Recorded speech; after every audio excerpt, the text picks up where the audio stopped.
my old Kentucky home. Two versions. Well, I'll say, let's start with the original version. Because, excuse me, because I can't say it. I ain't you, man. I'm solid. The sun shines bright in my old Kentucky home. This summer the darkies are gay. I'm going to stop right there. This song was written in 1855 by a famous poet, Stephen Falcon. They adopted it as a state song. However, that is the perception of, or that's the way that blacks were perceived during that time period. 1780 is when they built the first courthouse, which means Lexington became big enough to need, a courthouse and have justice laws and officials and everything.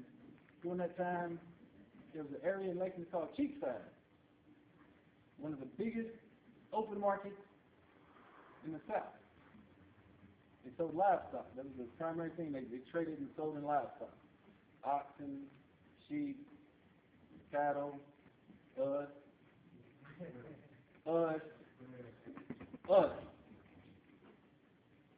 Cheapside was an open market, and Lexington was known for the slave trade.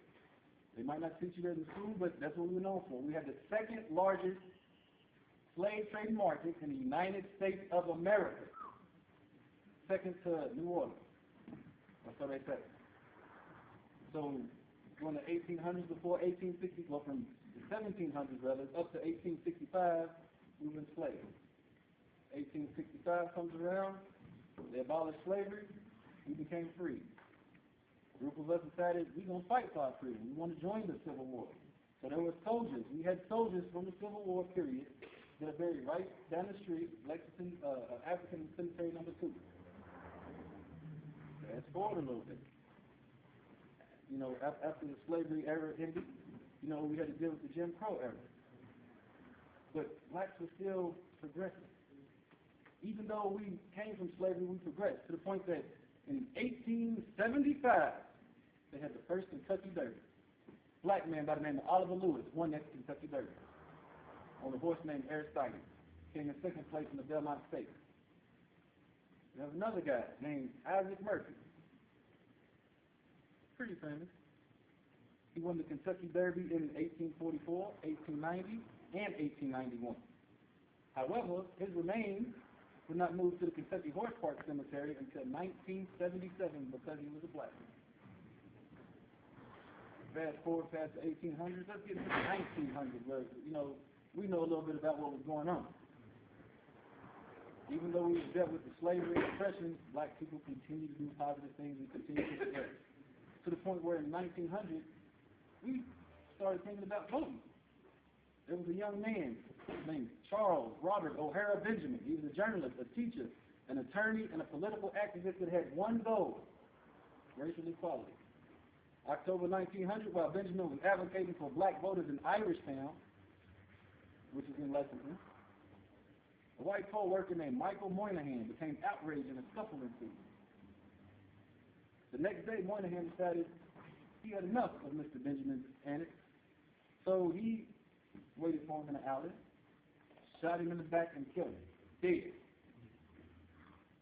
He went to court, he was tried, and the court of law found that Moynihan was justified in murdering Benjamin.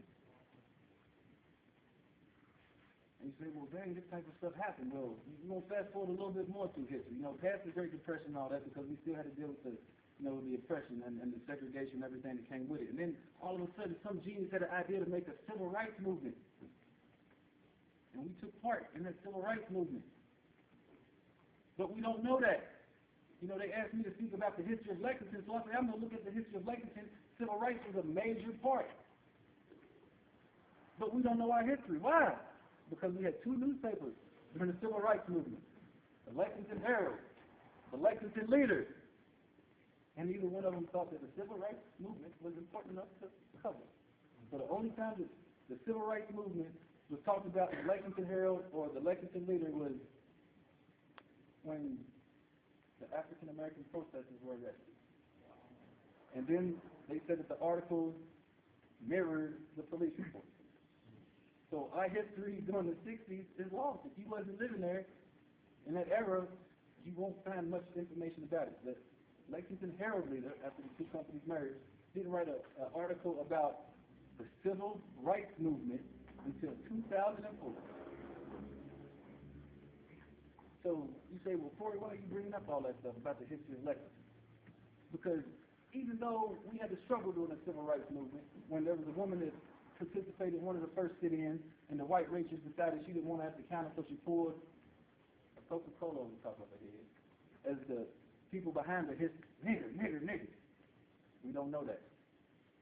But we still progressed through the 60s, the 70s, and in the 80s, something happened. Something changed. I don't know what it was, but we're talking about the history of Lexington, and Lexington became what Lexington is today. I don't know where our history went, or heritage, or our aspirations went, but they're gone. So now, you know, we went from not being able to read, but we had doctor's offices, we had lawyers, we had people like William Wells Brown that was writing books and telling their his stories. We had people coming from all over performing at the historical lyric theater. But we don't know any of this history because it's not talked about. But we know modern history. Right now in Lexington, Kentucky, black folks are in a bad condition, a very sad state. We have an 80% graduation rate, but you don't know that because every time you turn on the news, you see a black man shooting somebody. Or big drug bust, and they're locking the black man up. And I don't understand what is wrong with us as a community because we progressed when we were oppressed. And now all of a sudden, we just sitting complacent. So our women, beautiful queens of the earth, we call them bees and hoes. Black men, instead of becoming attorneys and writing books and stuff, now we aspire to be the biggest drug dealer on the block.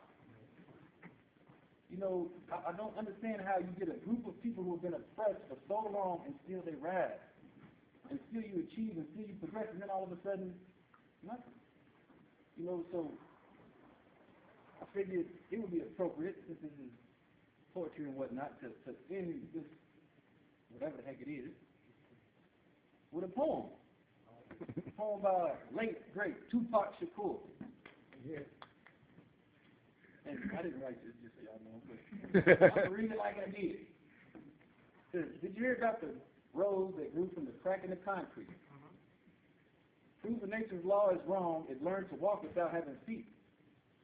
Funny it seems, but by keeping its dreams, it learned to breathe fresh air.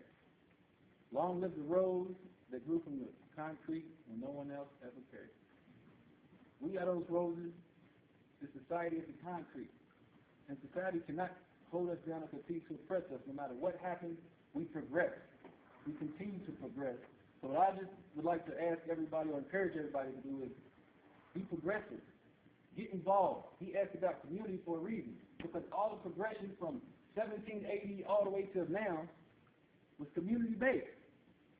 It took a village to raise a child, so it took a whole group of individuals to make sure that one person could be the lawyer, that one person could be a doctor, that one person could be an advocate, that one person can register voters, that one person could be the winningest jockey in the history of the Kentucky Derby. But we need our communities to do so. So what I'm encouraging, get involved in your community. That way we can continue to tell stories 100 years from now about how in 2013 we did this, 2025 we did that, to the point where our great legacy doesn't end. So please just get involved with y'all communities and look at your history, because there's an African saying that says that those who don't know their history are doomed to repeat it. I'm tired of seeing our people in cuffs like this, like they was in 1780. I'm tired of seeing our people out here on the corner killing each other because we're enslaved mentally as opposed to physically. We can't blame the white folks anymore for our condition. It's not the white folks doing it to us. We're doing it to ourselves. So if we get involved, we start taking leadership roles, we start taking care of our children to where I don't have to hear any more poems like them two, we get to the point where we are a community and we can be the great. We in this room can be the great. They can be writing stories about us someday. But if we don't get involved, ain't nothing going to happen. Thank you.